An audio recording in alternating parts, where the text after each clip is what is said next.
What is going on, guys? It is episode 10. Whiskey Wednesday. Double digits. Finally in the double digits. Where are we at, John?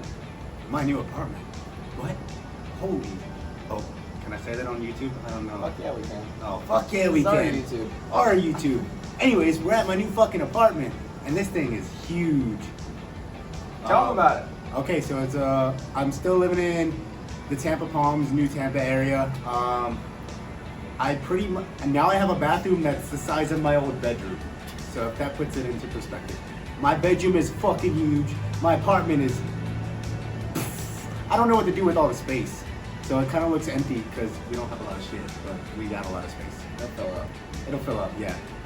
I even got like a work area, a dining room, a living room, a big ass kitchen with an island. So I can't tell you how nice it is to have like a work area. I can't work out in an apartment, or I can't work in an apartment. I can't work where I relax. I have to have like that room, preferably at night. But like for me, like I can't get shit done in the kitchen. I can't get shit done on the couch in the bedroom.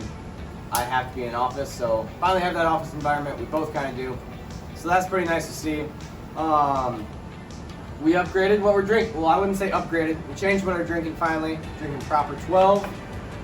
If you know a little bit about Proper 12, that is Conor McGregor's whiskey company that he started. He's the CEO. I don't think he's just like a rep. He's the CEO of that. I don't know if he's the CEO or the founder or the owner or whatever. Pretty similar to The Rock with his. But big promotion by him. Honestly, he crushes promoting this. I don't know that I would have touched it had it not been as promoted as heavily as it is. It's really good. By him. And you didn't touch it. I bought it, bro. Well, You wouldn't. I bought one for my client. Oh, okay, yeah. It's pretty similar to Crown, I feel like, as far as the smoothness. It's like burning on. We're drinking it on the rocks, but straight. Doesn't burn as bad as some of the other.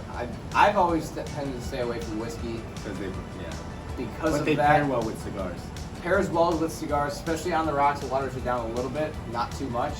I'm definitely a fan of this. Cigars we're smoking. I'm smoking the Casa de Garcia in the Connecticut. I'm smoking one of my favorites, the Monte Cristo. Shout out to Big Al for getting these. I typically don't like dark cigars, those leathery, woody tasting cigars. I do like those. I had one of those to celebrate when I was moving in my place. I gotta say I'm a fan of those. It's my first Monte Cristo in probably a couple years. If you like just relaxing smoking a cigar, your lighter ones like this one's gonna burn a little quicker. Yeah. But they're like not as rough and you won't get as lightheaded afterwards. Yep. That one's gonna take you some time. When I moved in, I think finally I was like, fuck, I need to go to bed. It's been about 45 minutes. I've been, and I don't just like sit there for 5 minutes. Like I smoke them pretty actively, and it was 45 minutes later. I'm like, I need to go to bed. It's getting late. When you stand up, like, oh. Yep. I get a little lightheaded from especially if I smoke them too fast. So if you see me smoking them fast during one of the episodes, you better know that after I get up and after we're done the episode, I'm a little like woozy, lightheaded. Yep. So, big shout out to our sponsors. I'm repping the shirt Mad Viking Beard Co. For making us a little bit sexier. I will say right now, I'm using that the beard oil all the time. My beard itch is gone. As I started to use it, it slowly decreased the itch. It is gone now. So much more comfortable when I'm wearing the masks like we've been wearing in society. A huge thing too is it just smells better in my mask because I can't brush my teeth all day. So after I get that meal, I'm heating up vegetables, stuff like that. My breath smells like shit. I'll go put some more beard oil on, and then now it smells good again. So if I've recommended anything right now, that's my biggest recommendation is just help it smell better when you're wearing that mask all day. But it looks better, it smells better, less itch, everything's like better. 100%. So check them out. The links are in our bio on Instagram, but you can also DM us too. We'll send you that link, and then you use code whiskey when you order and get a discount. John's show dates are getting pretty close. I don't know how much more liquor he's going to be drinking during the shows, so I'm probably going to have to be drinking his for him here soon. Yeah. I don't attest to that, so I'm not too upset about that. But show date's getting pretty close now, huh? Yeah, so I'm doing 2 shows in September at least. It's the start of my competition season this year. especially since most of the shows were like up in the air for most of the year. Now that we're getting back into the swing of things, I'll be doing a show on September 12th in Tampa, and then a show on the following weekend, September 19th in St. Petersburg. I'm going to have a lot of people at both, so a lot of support at both, so I'm pumped. But with the way I'm going, I feel like I look better 11 and 12 weeks out than I did 6 weeks out from my last show. I was comparing pictures side by side today. I'll post one on Instagram later tonight, a transformation 6 weeks versus 12 weeks now, or 11, actually, we're coming up, it's gonna be 11 weeks this Saturday, so we're about 11 weeks and 4 days. But I feel like I'm way ahead of the curve right now, so I got time to grow into the show. My coach is upping my food weekly, so even your coach has a coach. I don't want to put words in your mouth, but did I also hear you talking that you might step on stage a little bit earlier? Did I hear that conversation today, or did I mishear things? You might have misheard things. All right.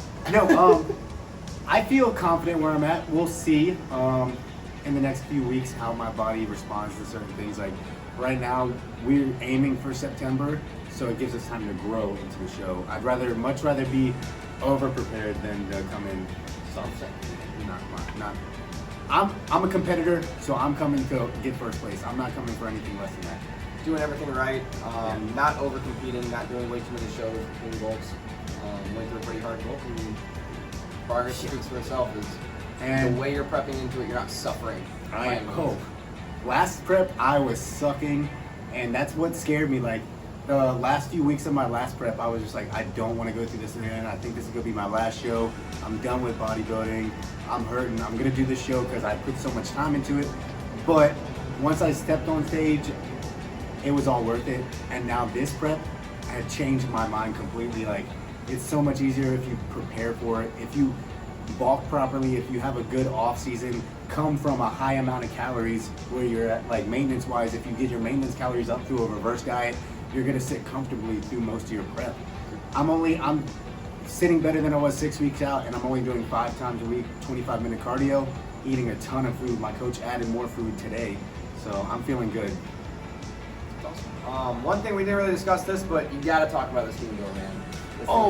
It's not fully in the shot. We're down to about right here. All right. I don't want to mess up the camera at all, but you got to talk about it. Yeah. So I used to have a little box humidor. I gave that to Jake when I finally decided to make the investment in one of these. I wanted ones for years now, but it was about $175 on Amazon, and it could hold 150 cigars. So right now I probably got about 20 or 30 cigars in there. I want to fill it up eventually. This is my new patio, so I'm going to keep it out here. It keeps my cigars fresh, and it keeps them from getting like flaky, and like you can't even light them and smoke them good if they get all dried out. So this keeps my cigars nice, especially out here in this heat. Yeah, these drawers you can pull out. Massive drawer on the bottom that you can't see. So there's 2 levels. Yeah. You can probably see these right here, but you can pull those out. I should organize these like dark and then light. That would be the best way to do it probably. So once I get more cigars, I'll organize them better. But this was a good investment. I gave him my box. It holds about 30 cigars. This one holds 150. So I wanted it. It looks nice. You've got the temperature on it. It controls the humidity down at the bottom. You can't see that in the shot. But we want to keep the humidity between a certain percentage. And then the temperature up here, I keep it at 69. And then there's a light, so I can turn it on during the night. It looks dope. Lights up the place. It has a pretty mirror. You can kind of see in, but it has a pretty mirrored surface. And then when you turn on the light, it kind of lights it up. Yeah. Shows it in the back. So looks pretty close to like a high class wine chiller. I want to get one of those too to match it. That'd be badass next to it. You know what it looks like it? Oh yeah. So getting into this week's topics. Oh wait, I want to know how your cut is going. We talked about my prep. How's your cut going? My cut, I'm at a new low weight. Last week I hit, so I'm coming off 2 high days. Hit a higher weight this morning, so probably Wednesday, Thursday I probably hit a lower weight. So as you guys have seen in this episode, gonna shoot for 6%. We're marking in around 9.2. So cardio is intense right now. I'm doing a bit of a charity event. 30 for 30. 30 for the kids. It's 30 days supporting kids in Haiti. First Form always does that every year, but right now they wanted to give back, so I'll get to how they're giving back to kids here in America. But it's 30 days. You can choose one of 5 workouts you have to do every day. If you don't get that in, you owe a penalty of $5 if you don't do that every day. So 100 burpees for time is one of the workouts. 100 push-ups, 200 sit-ups, 300 air squats, similar to the Murph, just without the runs. A 3-mile run, a 45-minute walk, or 30 minutes on a stair climber. So I've been doing, usually doing 30 minutes on the stairs, or a 45-minute walk at a lower intensity, so I can still. Hey, I was going from not very much cardio at all already, coming in at 10%, and then doing a lot of cardio. So I've been keeping the intensity down, so I can play with that a lot to increase intensity. But then also walk back off at the end of the month as I change my cardio back down less. Did you increase your food when you started all this cardio? I increased my food. I saw my weight dropping too fast, and I didn't want that to happen, so I bumped my food back up. More ice cream. A lot more ice cream for me. I have gone through way too much ice cream. So also cutting that out is the easiest thing for me to do. Continuing my cut, but that charity event, so basically everything that's donated, the CEO and president of First Form are going to match that for kids here in America, because with the shutdown, everything going on, lions eat first, and we need to take care of ourselves too. But the kids in Haiti, they don't have access to the medical attention. I don't think that there are statistics for Haiti because they don't have the medical capacity to run the test. They don't have the infrastructure to pay for the tests.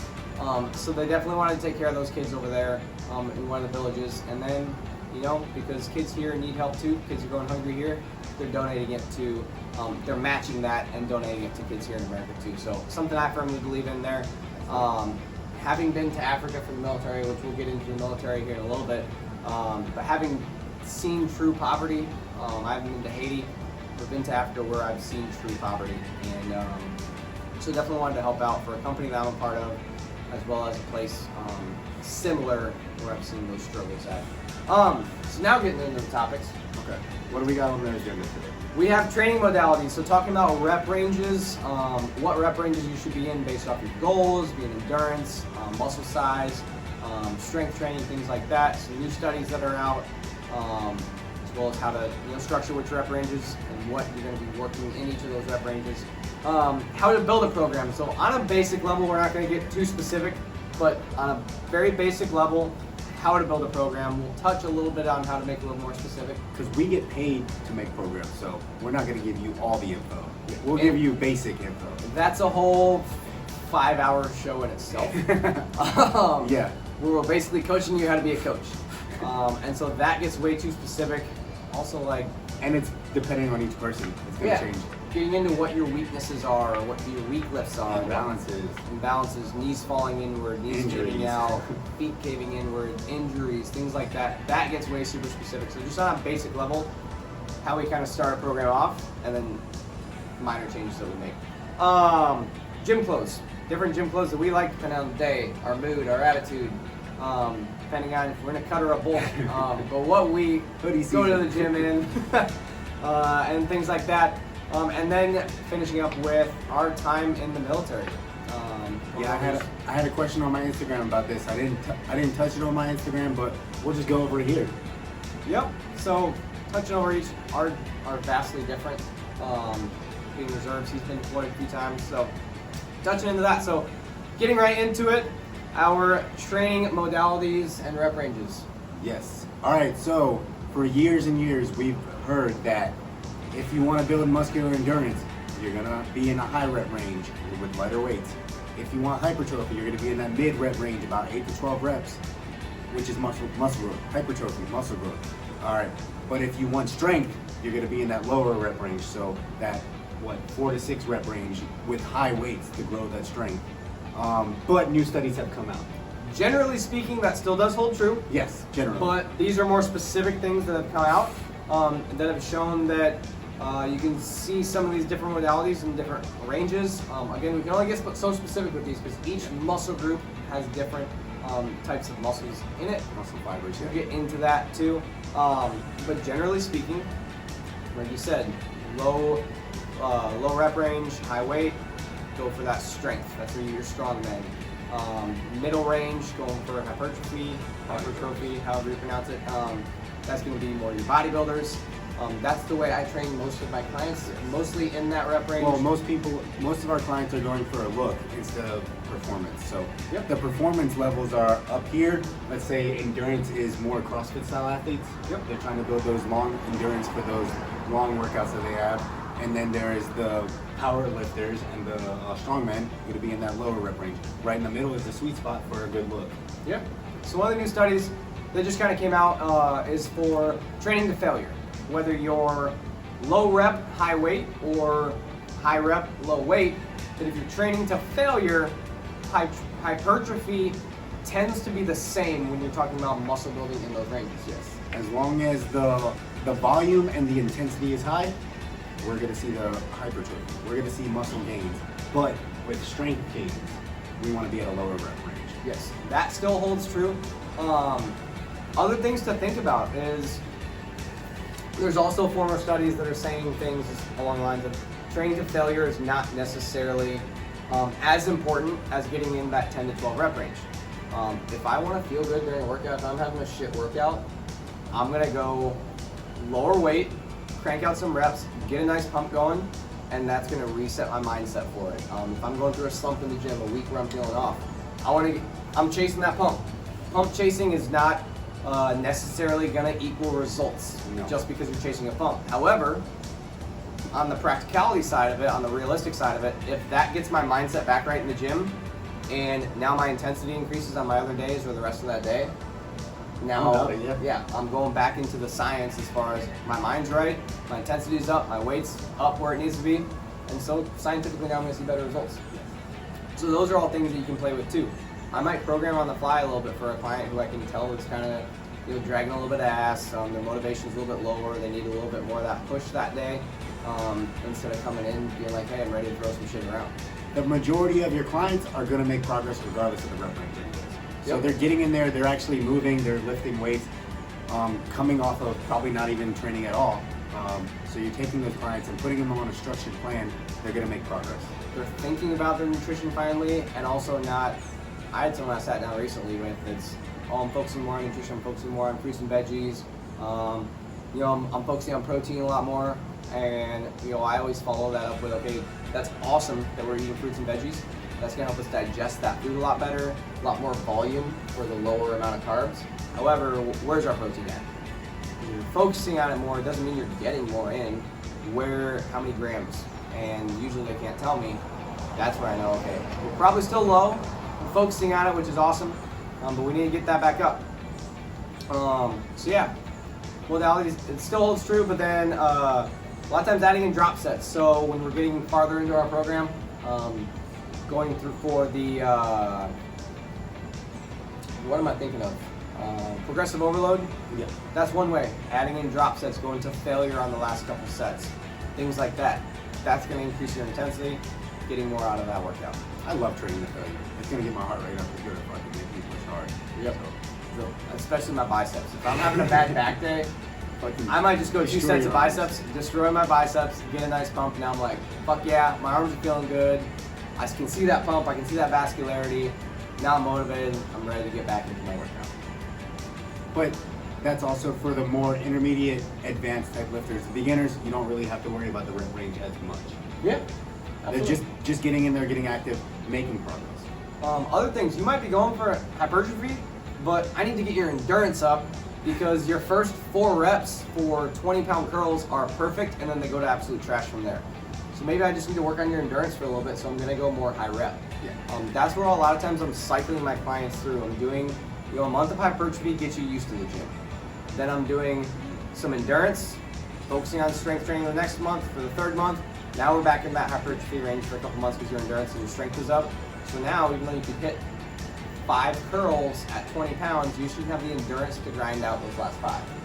And all right, now we're going into periodization. Let's chill on that. We cover that another week. Getting a little more specific, that's where everything is up to the independent client. All right, building a program. Where do you start when you get a new client? Let's say they're an intermediate client. Where do you want to start? It's very, very basic where I'm starting. So generally speaking, I want to hit 12 sets per muscle group. So that could be something like 4 exercises at 3 sets, 3 exercises at 4 sets. If we have a muscle group we want to catch up, I'm going to do 16 reps for that 16 muscle. sets. 16 sets for that muscle group to help catch that muscle up. If our delts are popping, but we want to get the biceps and triceps caught up. We got a nice back, nice figure in our back, but our arms are lagging a little bit. Then I'm going to add in, typically guys are concerned about their arm size. They feel the sleeves. Absolutely. So I'm going to do 16 sets for that muscle group. But generally speaking, on a very basic level, I'm going to program if we're going on a back and bi day, we're going to do some form of a deadlift, follow that up with some form of a pull down, some form of a row, and then go into 3 different variations of biceps. So going from our very compound, working the most amount of muscles, going into our more isolated exercises. I agree. We always start with the compound lift, so we're going to start with squat, deadlift, or bench. Yep. One of those at the start of our workouts, and then work our down to isolating specific muscle groups. Like you said, pull downs, lats, rows. You're going to hit those lower lats, lower back, and then we work into the biceps as well. Absolutely. Different things that can make it a little more specific is I struggle activating my quads. So I start with some leg extensions as warm-up sets, then going into my squats. That way my muscles are already primed to feel my quads. Then I'm going to do a little bit more quad during that because they're already warmed up. I'm very glute heavy, glute dominant, so I want to get more into those quads. So it does get very, very specific. If you're burnt out from the gym, you're tired of those workouts, just flip it. And you can start off with biceps and go into deadlifts. Typically that's going to take a while to get to that point. But that's how I'm going to program it. And then just to change it up each month, wherever your weak area is on deadlift. So I think this is a good one for me and you are kind of opposites on that.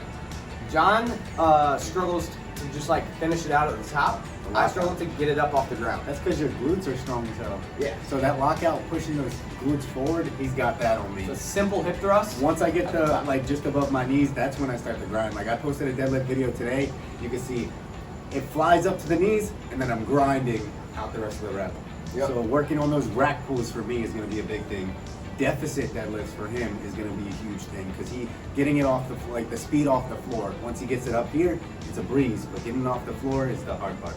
So for me, it's like you said, the deficit deadlifts, training my explosiveness to train my muscles to fire faster, get that bar moving. If I get that bar to my knees, it's up. I'm not even concerned about it at that point because my hip thrusts are so strong, my glutes are so strong, it's going up. It's just getting it up off the floor from down there. What else would help you? Chains. So if you put chains on the bar, all the weights at the bottom of the lift, and then wait, no. So you're picking up more weight at the top. Chains would help you. What am I thinking? Oh yeah, chains would help you. Oh, like bands too. Reverse bands. Yep. So reverse bands will help you. But yeah, that's how we're going to change it up. So we could be following generally the same program, deadlift, and actually that would be something where if I'm working out with him, that's super easy to change because for me we just throw a 45 down, and then for him we just hook up those bands, hook up those chains right after that. Super easy switch. But that's how we're still hitting that deadlift.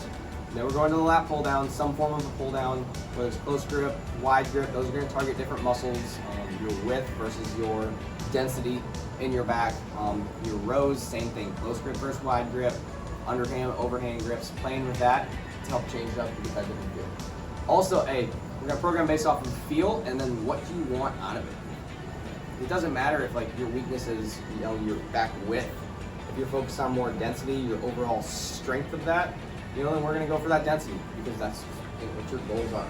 Yeah. If you're a power lifter, you're not really concerned about that width. You're concerned about the strength, the power that comes out of that. Yep. Bodybuilders, they need that width more than. So it's based off preferences, what you're telling us at the end of each of our check-ins, what the weaknesses are, looking at videos. I have some imbalances that came during the shutdown since I wasn't squatting heavy, deadlifting heavy nearly as much. Those are more pronounced coming out of it. So what's good that came out of the shutdown is now I know where my natural weaknesses are. You want to talk about your client with the grip, like how his hands went outside? Yeah, what I put on my story today, if you guys didn't see that, is record yourselves, especially if you guys are an online client, if you guys don't have a trainer or you're working out. I know I have clients that I train twice a week and they work out 5-6 times a week. So programming for all that, but something that I'm not going to see, if I have clients that only want to hit leg days with me. They need that person to push them, to say, hey, we're going up in weight, have that spotter behind them. So I don't know what they're doing for chest. I don't know how they're doing for chest. I haven't seen their form, things like that. So if they record themselves, I can see that. What I did with James today is the prominent things for injury that I'm watching for is your back, making sure that bar stays close to you. So some things that might slip under the radar is grip. So I'm recording him today. He does the overhand grip and he's doing a sumo deadlift.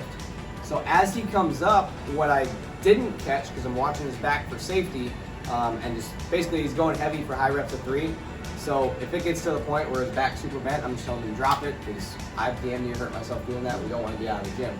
So what happened for him is his right hand was popping outside of his quad, which was pulling his left hand in. So when he dropped it, that left hand dropped a lot faster, and that left side was bouncing off the ground very hard and a lot faster, causing the deadlift to bump over. So now we have to readjust, get back up. That happens twice. He readjusts his grip. Again, I haven't caught it yet, but I have the recording. So we're like, hey, let's watch this video, take a little bit longer break here, pick apart this form and see what's going on. That's where I caught that as he's coming up between his legs, and then his legs shift over, or his hands shift over his legs. And it's as simple as, all right, next set, make sure both your hands stay between your legs. Now we're not gonna have that issue. Same thing for if you're doing more of a conventional deadlift, both legs are outside. And then if you're on the alternating grip, if you're starting to shift that bar over to your dominant side, which is what he was doing. Yeah. Dominant side to his right side, pulling it to his right. So then as it dropped, it felt like something was off. Nothing was off other than just his arms were shifting. The form was good, his back was straight, his knees didn't cave in, anything like that. It's just the form was that hand coming outside of his leg. Yep. So super easy fix to do that. We just need to concentrate on that part, because he's lifting for a heavy 3. So, he's thinking about his main things like his back. He's not thinking about the bar just simply shifting over a little bit, which is what a video can catch. Sending a video to a coach, then you can see, hey, what do you notice about this form? Why is this happening? I'm noticing this, I'm feeling this.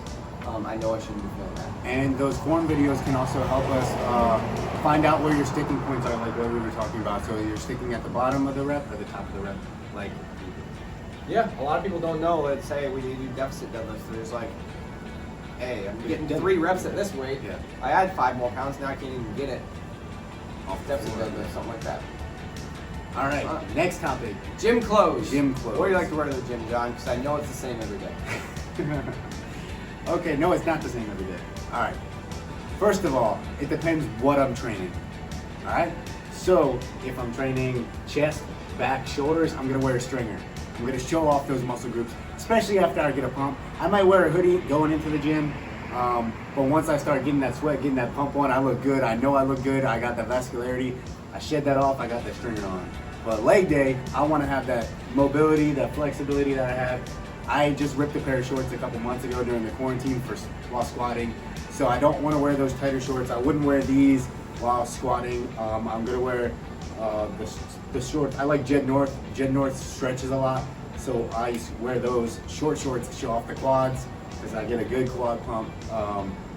Short shorts during leg day, and then stringers during the rest usually.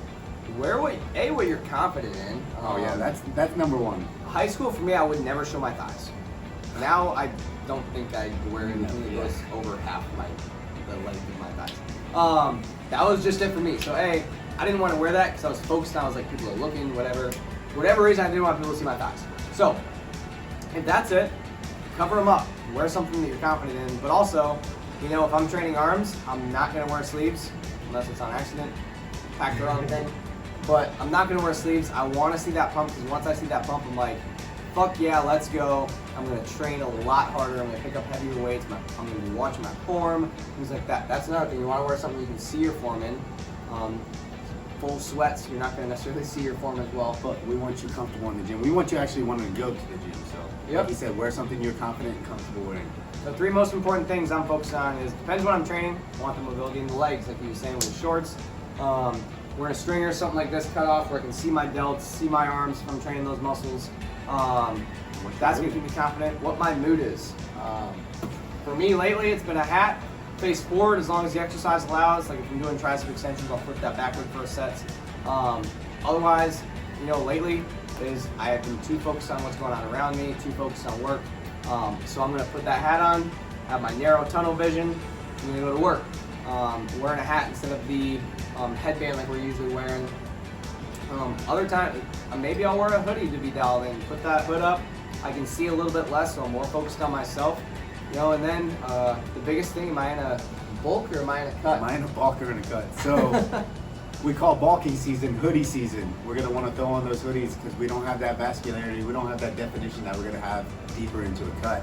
But once we hit that cutting season, stringers, short shorts, take all the hoodies, throw them in the closet. We want to show off what we've been working so hard for. Yep. The biggest thing to help me motivated when I'm not as lean is if I sweat more. Yeah. If I sweat more, that motivates me. If I have sweat dripping off, so that hoodie's gonna keep the heat in, gonna keep me dialed in and focused. I'm not focused as much on like, damn, like my arms don't look nearly as good. 'Cause even though I am bigger, I look smaller because the fat's filling in those areas that aren't as lean. So things like that. Do you have anything else that determines what you wear to the gym? I don't know. Sometimes I still throw on a hoodie if I'm doing cardio. Yeah.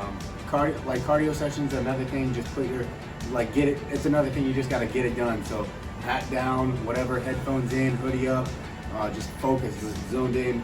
Because if you're just watching the time, it's gonna take fucking forever. I've realized that. So I just throw on some Netflix, throw on a Netflix movie or something like that. Just something to get me pumped up, get me zoned out. Yep. So I can just get I'm only doing 25 minutes. He's doing all the cardio right now, so. Yeah. Doing 30 minutes every single day. So I can't wait for that to stop. We're getting close. What do we got? 23rd. By the time you guys see it, 24th, so I have about a week left. But yeah, so let's get into the military. All right, our time in the Army. You want to start this off for me? Sure. So basic training. That pissed me off. That pissed you off? Basic training. I don't know. I think it's a lot easier than most people think. 100%. So we're Right already in pretty good shape going in. Yes, you need to learn the fundamentals. You need to learn that stuff. You need to go through basic. I can't believe officers don't go through basic training. You can go through OCS, which is like a month. They're more strict on you there for the full time, but like even in early basic training, it's for the first month. They're not going to be lenient on you anyway. But you get that discipline down. You get in the mindset of like, sometimes you're going to get yelled at. Get over it. Drive on. And you're happy. But basic training is designed to put as much stress on you as they legally can before you're actually getting bullets fired at you overseas, no matter what your MOS is. Cooks, Everyone. computers, truck drivers.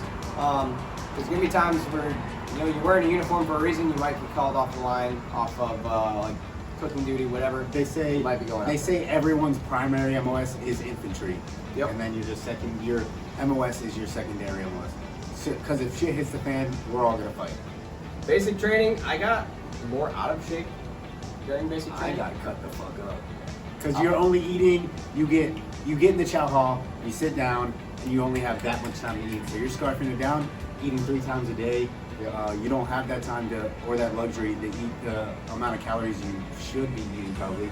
And then I went during the summer, so May to July time frame, sweating all fucking day. So I went there probably 195 pounds. I came out 175, so I lost 20 pounds while I was in basic training. I stayed about the same weight, but I was back then I was about 130. Yeah, I was already lean. My run times were suffering, so I had to work out on my own a lot of times. When it's that hot, there's certain things that they're not allowed to do. So they're not allowed to just sit there and smoke the shit out of you the whole time. They can make you do 5 push-ups. So what they'll do is you'll just be in 5 push-ups. I mean, they don't generally do that, but you might do 5 push-ups. Halfway up, halfway down, halfway up, halfway up, 1. So I didn't make you do a full push-up, and then you're there for 30 minutes, and you just take a 30-minute plank just on your hands, which is hard as shit. You're sweating profusely. Or 5 push-ups, get up, get back down. Another 5 push-ups, get up, get back down. Another 5 push-ups. So they find their ways around the rules to still make that hard. So you're still training to failure a lot of times. Like they're just gonna wait until everybody fails. So me personally, I got out of shape, but just the lack of discipline in a lot of people. Whereas I'm just like, you tell me to do it, I'm gonna do it. It's fine, whatever. It's gonna suck. But there are some people who like their egos get in the way and they think they're better than drill sergeants. And That's just like the gym, though. Bad day for everybody. That's just like the gym, though. A lot of people's egos get in the way and they don't want to ask for help from trainers. Yep. So I see it like everyday life. But yeah, basic, easy, right place, right time, right uniform. They say it all the time, and you'll be successful. Yeah. I had one of my drill sergeants of a different company, but still in the same, different platoon, same company, the drill sergeant. At the end, when we were turning in all of gear, he was like, did you just fucking hop in on the cycle? Like, Yeah. who the fuck are you? And then he looked at me again and he's like, good job, dude. Another thing, yeah, you don't want to be known. Yeah, don't let your Just name be know. quiet. Don't let your name known. In actual service, I was reserves. I joined when I was 17. So I went to basic training between my junior and senior year of high school. Went back to job training between my senior year and freshman year of college. Did the 1 week in the month, 2 weeks in the summer. Honestly, because of college, I got out a lot of the 2 weeks in the summer just because at the time, we were, in a huge war. We weren't going over there a lot. So if you were in college, they valued the continued education. Because that's something you could bring to the military too. So I got out of some of those, but still doing the 2 weeks in the summer. I had a cool experience when I got to go to Africa, like I said. That was cool. 3 weeks in Africa, really got a lot of perspective. Learned that militaries, the guys in the military, they think a lot of the same ways. Tactics are very similar in the world right now. A lot of times because America is training other militaries. So very, very good perspective shifts, but I learned so much about leadership there because you're working with people that are from different states, different cultures, different backgrounds, so much so than any other job. So you learn how different people are leading, need to be led different ways. At the end of the day, job still needs to get done, but you're just learning so much more. But you got deployed a few times. I never got fortunate enough to be deployed. Yes, I do say fortunate. Wish I would have had that experience, but we're not talking about that a little bit. All right. Well, I'll cover a little bit of my whole Army experience. So I joined when I was 18. I actually turned 19 in basic training. None of the drill sergeants, I didn't let any of them know. But the day of my birthday, we did a blood drive. I'm sitting there giving blood, and the guy's looking at my paperwork while I'm giving blood. And he looks at the paperwork and he's like, "It's your birthday today." He's like, "Do you want to borrow my phone to make a phone call to your family?" I was just like, "Fuck no!" Like, if the drill sergeant finds out that I took your phone to make a phone call, and then he asked, the guy asked the drill sergeant, was like, "Hey, can you use my phone?" I was just like, "No, I still don't need a phone call." It's like, I was like, we got a week left to basically, this is near the end. We're doing all the out processing stuff. We're giving blood. There's nothing going on. I was like, I'll see my family in a week. I don't need your phone. But that was a good, funny story. He was like, "It's your birthday. You need to." I was like, "No, I'm good. Just keep this low key." Try not to get attention. No attention. I don't want them to know it's my birthday. We'll be doing some dumb shit. We'll be doing 19 push-ups for 19 sets or something like that for my 19th birthday. No. All right. But then I immediately after. I will say, touching on basic training, writing letters. I don't know if I'd ever written a letter before. That was like Christmas, getting letters. I wrote anybody, I wrote everybody. Anyone if you wrote me, I gave you front and back of a page, complete response, stuff like that. If you didn't write me back, that was cool, but I just wanted as many letters as I could. Yeah. So now, because of basic training, if you write me a thought out card for my birthday, write me something, send me something in the mail, I save everything. Yep. I probably still have letters, and my best friend still has letters that I wrote him when I was in basic training. Mm-hmm. It's a big deal when you get that mail call and everybody's they're calling out names, they're just throwing letters at you, and if you're sitting there and you're the only motherfucker that didn't get a letter, you're just fucking defeated. You're like, God, no one likes me? Because there's people like that. There's people sitting there and shit. All right, anyways, after basic training, after AIT, I went to AIT for computer information technology. So I learned all that. That took about 5 months. So my contract was a little bit longer. So the longer they train you, the longer your contract's going to be because they want to keep you in longer because your time's more valuable. So my contract was 5 years and 33 weeks. Right after AIT, I went to Korea for 2 years. It's supposed to be a 1 year deployment, or not deployment, but 1 year tour. But when I got there, they gave me the option to pick up a second year with more pay. So of course I'm going to do it. Korea was an amazing experience. So many training exercises. I learned a lot on the job.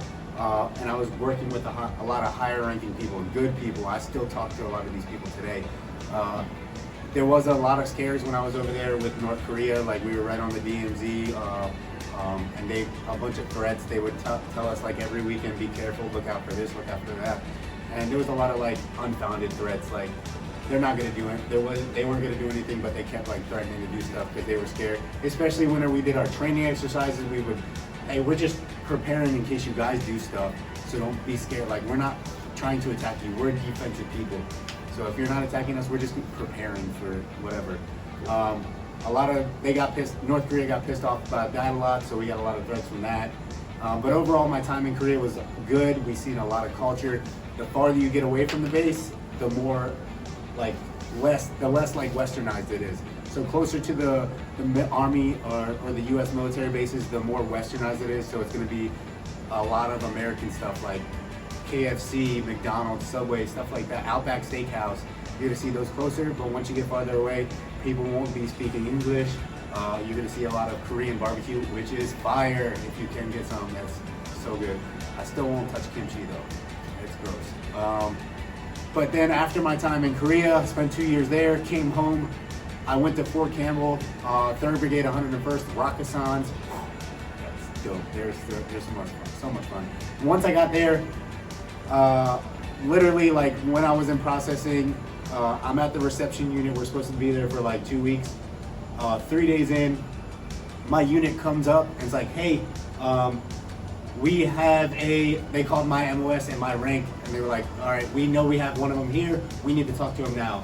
I got there and they were like, hey, one of our guys, same rank, same MOS, just got in trouble, so he can't deploy with us. We're deploying right now. Some of our guys are already on the plane over there to Afghanistan. Do you want to go? And I was like, let me talk to my dad. Like, first thought in my head was like, fuck it, let's do it. No, I was like, fuck it, let's do it. But then I was like, let me talk to my dad, let me figure everything out. Because I just bought a new car, just drove to Fort Campbell, literally in the States for 3 weeks, and they want me to deploy. Your time back in the States, you have to have a certain amount of time before you can go overseas again, but you can get that waived. So I talked to the command sergeant major of the brigade. He was like, all right, you good to go? Like, I want to go. So we got the paperwork signed, and I was deployed within 2 weeks of getting to Fort Campbell. And I was in a little fob called Tactical Base Ganberry. So it's probably about 600 people on the base. The base was probably, we ran laps around it, and you would have to run multiple laps to hit a mile. That's how small it was. So I went there, small base, and that was my first time being in a helicopter. So to get to this tactical base, it's only rotary wing that can land. There's no airfield. So we fly into Bagram to Jalalabad airfield, and then a short helicopter ride to my little base. I was there for 9 months, came back for a year, less than a year. It was like right before a year, and I was deployed again to Kandahar. So 2 deployments, both working at division level headquarters. So that's a lot of experience working for like 3-star generals, stuff like that, or no 1-star. I worked directly for 1-stars. My time in Korea, I was working for a 3-star general. So I've worked for a lot of like high-ranking officers, got a lot of experience, and I also was during my second deployment, I was a Sergeant E5, so I had more leadership, and I got to learn a lot of leadership from different types of people. And like he was talking about in basic training, it's crazy because what we're going through right now is seeing a lot of this different types of cultures. And when I got the basic training, some people haven't seen like other cultures, like they didn't grow up around. So there was a lot of like conflict between people when we first got the basic training, because they didn't talk the same, they didn't act the same, they didn't think the same. But through that like 8 weeks of basic training, you start seeing these people starting to group off into people, like of groups of people that they wouldn't typically hang out with before they join the military. And that's like really important. And then you get to units, especially on deployments, like you have to trust these people with your lives. Yeah. So you become a lot closer with people that you thought you would never like even talk to before, and now you're best friends with because you deployed with, you went to basic training with. I respect a lot of people from my time in the military a lot more than other people that I've met like my whole life. So just being with them through those experiences change your mindset like crazy. I have friends from so many different cultures, different countries. My roommate, shout out to Adiola, when I moved to Tampa, he was my roommate here. He's from Nigeria, and he was one of my best friends. Like we went out every weekend, we hung out all the time. But he's cool. We still keep in touch. He's at the Air Force Academy right now. Should be graduating soon, and he's gonna be a pilot. I mean, these good people.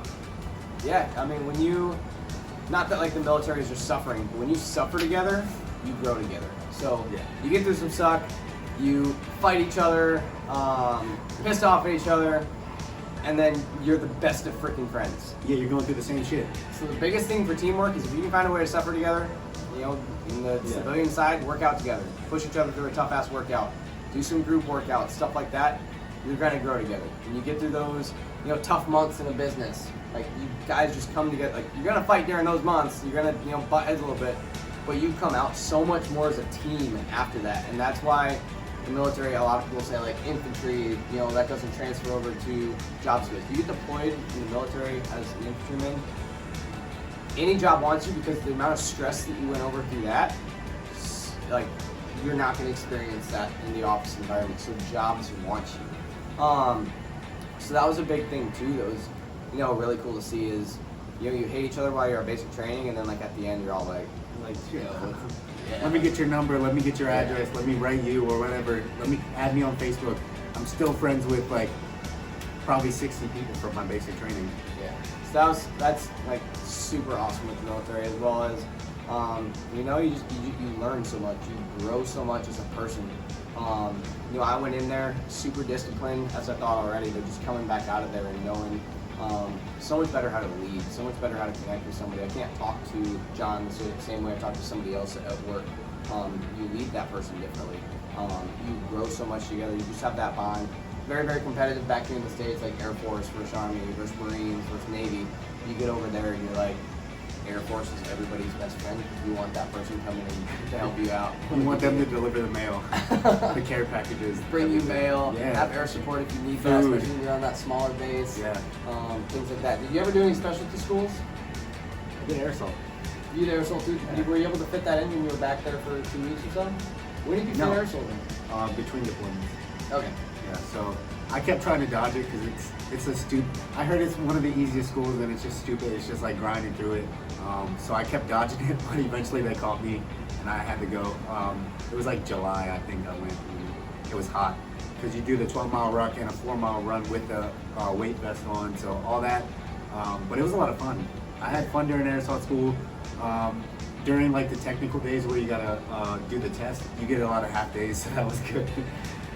The first in line. Yeah, be one of the first in line. Like we're in formation, they're like, all right, test time, jump in that line, get in the first in line, nail it, like make sure you have your shit down or else you're going to the back of the line. But go in there, they do like, what is it, the cargo loads. There's many different types of cargo loads, and then when you go up to them, you stand facing away from the cargo load. They're like, all right, you have like, I think 2 minutes. Yep. 2 minutes, you turn around, they time you, and you gotta find 3 of the 4 deficiencies in the cargo load. And you gotta do this for like 4 different things. Pretty intense. There's classroom work, so you've been working out in the heat, and then you go in the classroom work, so you're getting tired.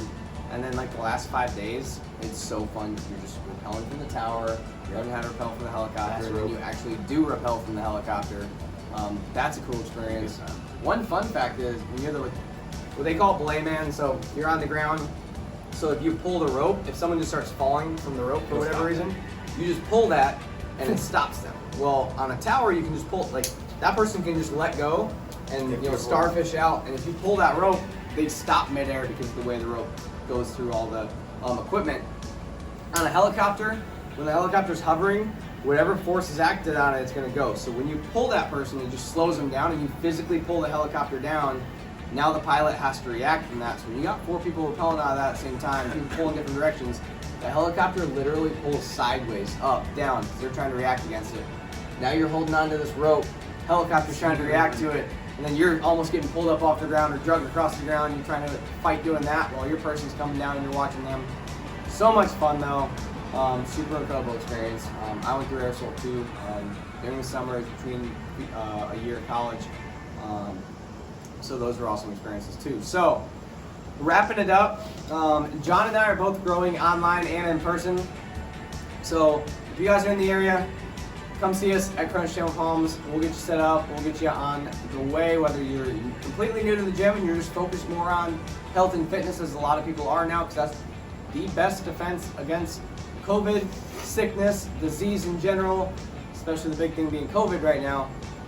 A lot more people are focused on that. So if you're looking to get a lot of that, you're in the area, come see us at Crunch Tampa Palms.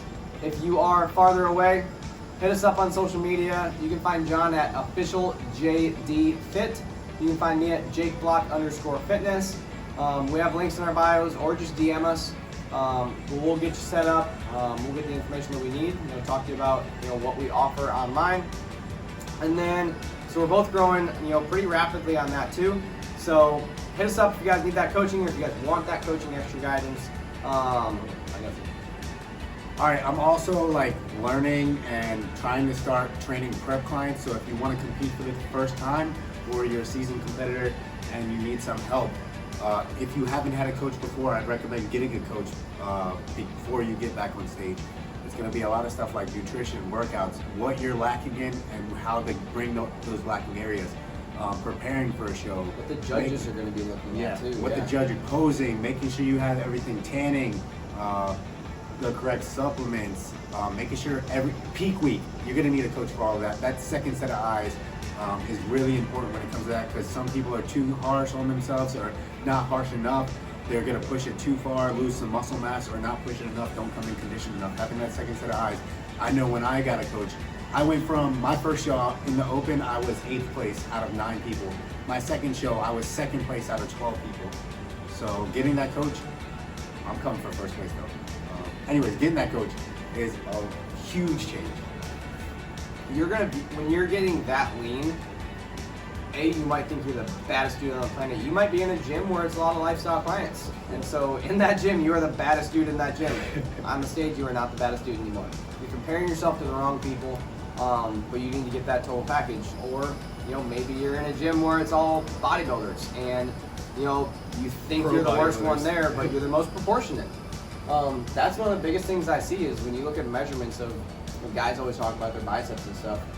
The guys that are competing in the Olympia do not have the biggest biceps.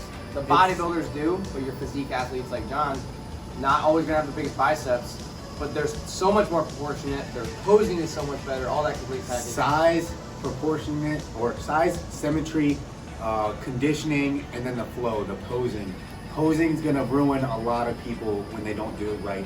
A lot of people think they can pose the same way that some of these pro bodybuilders do, but you gotta find the posing that works best for your body type. You wanna show off your best parts of your body and try to hide those flaws that you have. Yep. So definitely hit John up as he's getting into that. Especially if you're new, you want to take it to the next level. You're getting more serious about it, all that stuff too. So you can connect with us on social media.